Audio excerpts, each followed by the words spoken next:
Platão, Santo Agostinho, Susan Haack. Quer aprender a argumentar como esses filósofos? Clica no link do comentário fixado. Tem uma discussão aqui, uma discussão paralela acontecendo no chat sobre o que você mencionou, né, da distinção entre observável e inobservável. E aí, para tratar um pouquinho disso, acho que você poderia falar sobre a diferença entre o realismo e o antirrealismo científico, né? Porque envolve um pouco dessa distinção entre observável e inobservável. É o Robson que está falando. Oi, Robson. O Robson está falando sobre partícula, não entendi o que era a questão ali. Bem, a questão é se essa distinção entre observável e inobservável, sei lá, tem casos limítrofes, se existe uma continuidade, né? Claro, enfim. sim, tem. Mas só para situar a questão, de que se trata essa questão, essa diferença entre realismo e antirrealismo científico e onde entra o observável e inobservável aí? Bom, observável, como é que eu vou dizer? Essas são questões assim difíceis, né? Porque a gente não tem um critério claro de observabilidade. Então, aquilo que é observável, que depende do critério que a gente usa, né? Então tem gente que prefere nem usar essa expressão observável, não observável, tá? Então, mas assim, tem alguns... A distinção tradicional a distinção que tradicionalmente se faz na ciência diz o seguinte, olha, tem algumas coisas que a gente não tem como ver. Não é só que a gente não tem como ver porque nós não temos os recursos tecnológicos, né? Como, por exemplo, a gente não tem uma lupa. A gente não tem... Antigamente ninguém sabia o que tem do outro lado da Lua, né? Que a Lua gira ao redor da Terra sempre com o mesmo lado voltava. Então ninguém sabia o que tinha do outro lado da Lua. Até enviarem um satélite, uma nave para lá. Então, agora a gente sabe que tem do outro lado da Lua. Então, isso não era observável, mas apenas por um limite assim, técnico, né, dos seres humanos. Então, tem coisas que a gente não consegue observar porque ninguém foi até lá para ver, ou porque a gente não tem instrumentos suficientemente potentes para ver. Agora, tem algumas outras coisas que parecem que são, em princípio, não observáveis. Não é uma questão só de limitação técnica, né? Então, por exemplo, o fóton. A gente não tem como observar um fóton, né? Porque como é que a gente observaria um fóton, né? Então, como é que os cientistas postulam a existência de fótons de luz? Eles dizem assim, eles pegam um detector de partículas e né, fazem aquilo pipocar numa série de intensificadores ali, e no final fazem essa partícula bater num detector. Aí o que a gente vê é assim, ou um barulho, um PEC, ou um registro numa placa fotográfica, uma coisa assim. Então, isso é que a gente observa o efeito, né, daquilo que o cientista disse que está ali. O fóton mesmo nunca é visto, né? E nos nossos olhos, por exemplo, as nossas células aqui visuais no olho, elas só são ativadas quando 6 fótons, no mínimo 6, atingem a mesma célula simultaneamente, tá? Então, a gente não teria como ver, em princípio, um fóton, entende? Então, a gente tem uma teoria que explica os fenômenos luminosos em termos dessas outras coisas que não são observáveis. A mesma coisa, por exemplo, com relação a... Por exemplo, a gente pode pensar coisas que aconteceram no passado, né? A gente não tem como observar o passado. A gente não tem como observar, por exemplo, o Big Bang. Isso é postulado para explicar outros fenômenos que a gente observa agora, né? Então, em princípio, isso não tem como ser observado. A gente não tem como voltar. Então, bom, mas é claro, existe uma discussão, porque tem algumas coisas que podem não ser observáveis agora e podem vir a ser observáveis. Esses casos que eu estou dando são casos assim extremos, né, de não observabilidade. Mas tem aqueles casos que parecem não ser tão extremos. Então, tem a discussão, por exemplo, aí que depende daí qual o critério de observação que a gente usa. O que é a observação, né? A observação a olho nu, a observação com instrumento. Se eu for considerar a observação com instrumento, então eu consigo ver raio-x, por exemplo, que a gente não consegue ver a olho nu, né? Ou a luz ultravioleta, ou a luz infravermelha. Então, esses casos aí depende de que a gente considera observação. E esses casos aí são variáveis, tanto com relação ao conceito de observação que a gente usa, quanto com relação ao desenvolvimento da nossa tecnologia. Então, então a gente não tem assim um critério claro para dizer, né, o que é observável, o que não é, se a gente, dependendo de como a gente usa o conceito de observação. De qualquer maneira, o importante é considerar o seguinte, nessas discussões de filosofia da ciência, o importante é considerar o seguinte, a quantidade de entidades que não são observáveis vem aumentando sistematicamente com o desenvolvimento das ciências. Tá? Então, por exemplo, se vocês considerarem a hipótese de que foi recentemente postulada pelos cientistas de que 95% a 96% da matéria e energia do universo é matéria escura, certo? Matéria escura. Então, isso foi postulado para explicar a aceleração da expansão do universo. Só que a matéria e energia escura nunca foi detectada por ninguém. Ninguém sabe o que é isso. Se você perguntar para um físico, eles dizem quais são as propriedades da matéria e energia. A gente não sabe, a gente só sabe que ela essa é a causa da aceleração, da expansão acelerada do universo. Então, é algo que é postulado para explicar uma coisa que a gente observa, mas que a rigor ninguém jamais detectou. E ela não é detectável, ela não interage com a matéria visível, ela não interage com essa matéria aqui. Então, se a gente criasse uma máquina para detectar matéria e energia escura, essas partículas iam atravessar a máquina e não iam deixar nenhum registro, né? Então esse é um caso, assim, é algo que foi postulado, mas que não tem como ser observado. Tá? Claro, talvez... Aí depende, se a gente usar um critério assim, mais amplo de observação, talvez no futuro a gente consiga desenvolver uma máquina enfim, em que se observe os registros disso, né, talvez. Ou talvez a gente abandone essa hipótese por completo e troque por outra. Né? Mas o ponto importante é considerar o seguinte. Antigamente, as teorias... Logo depois da Revolução Científica, então no século XVI, XVII, a maior parte do que a ciência descrevia era diretamente observável, inclusive a olho nu, era observável a olho nu, né? Ou pelo menos com as lunetas lá astronômicas mais rudimentares do Galileu, né? Mas a maior parte então, enfim, a revolução na astronomia de Copérnico foi feita sem nenhuma luneta, só foi feita tudo a olho nu. A maior parte das teorias científicas do início da Revolução Científica eram teorias que descreviam só os fenômenos observáveis. Mas ao longo do tempo isso foi se modificando. E hoje a gente tem a situação inversa. A maior parte daquilo que a ciência diz a respeito dos objetos ao nosso redor não é observável. Né? Então, a discussão surgiu então. Bom, isso que a ciência está dizendo,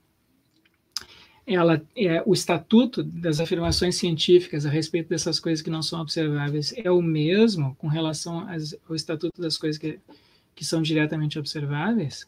E aí tem uma divisão na literatura. Tem alguns filósofos, que são chamados filósofos antirrealistas, que dizem que não é, que o estatuto é diferente, que essas coisas que não são observáveis, a rigor a gente não conhece elas, né? E talvez elas nem existam, a gente não sabe, eles dizem. Um filósofo antirrealista diz, eu não sei se fótons existem, eu não sei se elétrons existem, eu não sei se matéria escura existe, buracos negros existem, essas placas tectônicas. Agora, eles são bons instrumentos de predição daquilo que a gente pode observar, né? Então, se a gente postula a teoria atômica atual, enfim, as teorias standard de partículas, tem um monte de coisas que a gente pode prever que são observáveis, e essas a gente pode conhecer. Agora, os mecanismos que estão por trás desses fenômenos da natureza, eles dizem a gente não sabe, a gente não tem como saber. Então, esses são os filósofos antirrealistas, né? O filósofo, assim, talvez o filósofo antirrealista mais influente hoje em dia e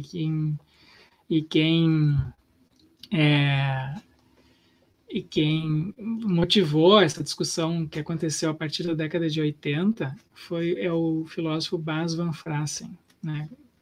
Então, ele foi o filósofo assim, responsável por essa discussão mais contemporânea desses assuntos.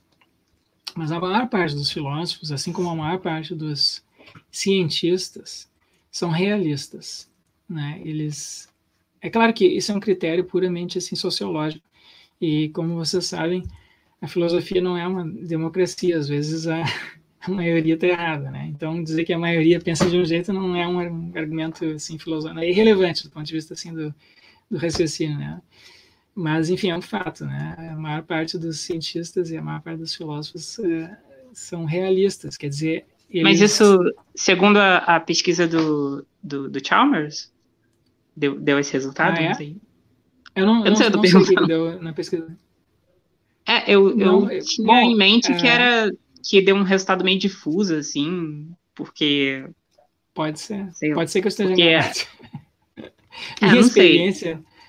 eu estou falando mais pela minha experiência. Assim, com relação aos cientistas, eu acho que dá para dizer, assim, com bastante certeza, a maior parte dos cientistas praticantes não são antirrealistas, são realistas, né? Eles acham que, eles dizem assim, não, nós estamos descrevendo a natureza, né? Isso que nós afirmamos aqui, a natureza é assim.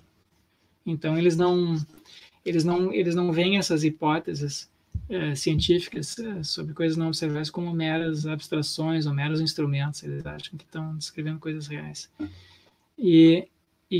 Mas assim, na parte mais especulativa da ciência e na filosofia da ciência, que é sobretudo especulativa, a gente encontra um número maior, né, de filósofos que são antirrealistas, quer dizer que não, ou dizem que não sabem se essas coisas existem, ou dizem que elas vão mais além, dizer assim, não apenas a gente não sabe como as palavras que são usadas ali nessas teorias não podem ser interpretadas como nomes ou como termos referenciais, né? São meros instrumentos de predição. São proposições ou enunciados por meio dos quais nós podemos prever observações. Então tem essa discussão. Claro que então tem essa discussão entre realistas e antirrealistas. Então a diferença básica entre realismo e antirrealismo científico diz respeito a como a gente deve ler uma teoria científica, certo? É uma diferença de como interpretar uma teoria científica. Na parte essa, com relação e sobretudo com relação aos enunciados esses que não são que descrevem entidades ou princípios não observáveis. Então, os realistas dizem o seguinte: nós devemos ler as teorias científicas literalmente, tá? Então a gente deve ler toda a teoria científica literalmente. E se ela for verdadeira, então é verdadeira; se é falsa, é falsa. Não tem jeito. Então ela literalmente, então assim, quando um cientista fala de matéria escura, o buraco negro, o elétron, o fóton, ele está pretendendo descrever uma parte da natureza. E os antirrealistas dizem, não, tem uma parte das teorias científicas que nós não podemos ler literalmente. Elas não são, os termos usados nessa parte essa parte das teorias científicas que não descreve observações, essa parte das teorias científicas, os termos ali não são referenciais, os nomes não nomeiam, enfim, são meros instrumentos, né, de observação. Então, é uma diferença com relação ao estatuto dos enunciados sobre entidades e princípios não observáveis. Tá? E claro que tem outras coisas envolvidas aqui. Isso que eu estou fazendo é uma baita de uma simplificação, né? Porque tem outras coisas envolvidas aqui, certo? Então, quando as pessoas falam em realismo científico, se vocês forem pegar, por exemplo, talvez o realista científico hoje entre os mais influentes se chama Psilos, é um filósofo grego, Stathis Psilos, né? E o Psilos, quando ele apresenta quando ele explica o que ele quer dizer com realismo científico, ele apresenta um pacote. E no pacote dele está incluído não apenas esse aspecto aí que eu falei da leitura literal das teorias científicas, mas também o aspecto metafísico e epistêmico. Então, tem o chamado realismo metafísico, realismo epistêmico e realismo científico. São coisas diferentes. Conceitualmente são diferentes. Mas Então, o realismo metafísico é a tese segundo a qual a realidade não depende da nossa mente, enfim, aquilo que nós dizemos ser real é real justamente porque não é produzido nem afetado, digamos assim, pelas nossas mentes. Se não houvesse nenhum de nós aqui, os computadores continuam existindo, a água, enfim, se a água é mesmo feita de H2O, a água continua sendo feita de H2O, quer dizer, a gente usa esses conceitos, né, para descrever a realidade, mas a natureza mesmo não depende deles. Então, por oposição, digamos assim, aos filósofos que são idealistas, né, que dizem que a gente que a realidade é em parte constituída pelos... Isso que a gente chama de realidade na verdade é um conceito, né, que a gente usa. Então a gente não tem como falar, digamos assim, daquelas coisas em si kantianas lá, né, da realidade em si mesma. Quando a gente descreve alguma coisa, a gente está usando conceitos. Então, em parte, a gente só pode falar daquilo que a gente pode pensar, né? Então, isso que a gente chama de realidade é, em parte, moldado pelos nossos pensamentos, né? Então, tem isso. Então, esse é o realismo metafísico. O realismo metafísico não é totalmente independente. E depois tem o realismo epistêmico, que diz o seguinte: a realidade é cognoscível, né, de alguma maneira. Então, tem pelo menos uma parte da realidade é cognoscível. E, por fim, tem os realistas científicos, né? O realismo científico, que diz que não apenas a realidade é cognoscível, como ela pode ser conhecida por meio dos instrumentos científicos.